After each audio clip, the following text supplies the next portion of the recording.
The parable of the old man and the rice bags.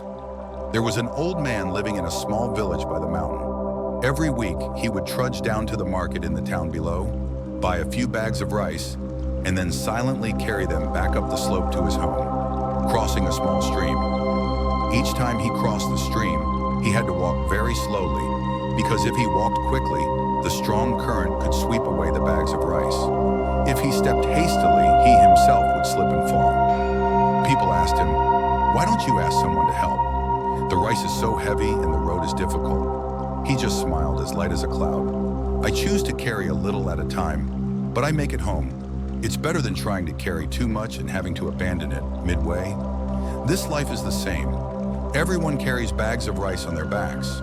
They could be responsibilities, worries, old memories, or unfinished dreams. Some people try to carry everything, to carry a lot, but before they finish the journey, they are tired, they slip, they give up.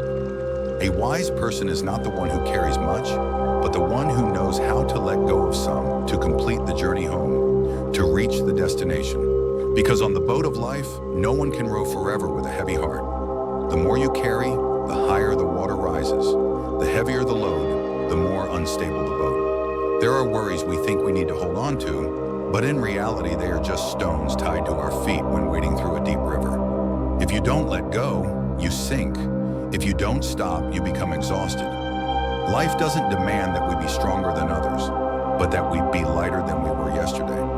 Let go a little, and you'll realize your shoulders haven't breathed in a long time. Let go a little, and you'll hear the wind blowing through your soul and see that you're still alive. Some paths are not won by those who go first, but by those who reach the end with an intact heart. Letting go is saving yourself from a sinking boat, is dropping the heavy bags of rice to preserve your strength to reach the shore. No one lives our lives for us, and no one endures the hidden currents in our hearts for us. So if you feel tired, let go a little. And when you let go, you'll realize you've been carrying too much for so many years. That burden isn't always visible to the eye. It's the long, sleepless nights, the unheard sighs, the times you smiled while your heart just wanted to give up. Yet we still try. Try because we're afraid others will be sad. Try because we're afraid of failure. Try to the point of forgetting to ask ourselves if we are still ourselves.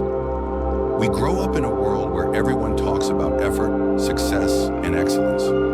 Rarely does anyone teach us that leisure is also a value, that living a decent, sufficient life without competition is not being mediocre, but a very profound kind of wisdom. There are things that take us many years to gather the courage to put down, not because we are weak, but because we have understood that peace never comes with constant striving.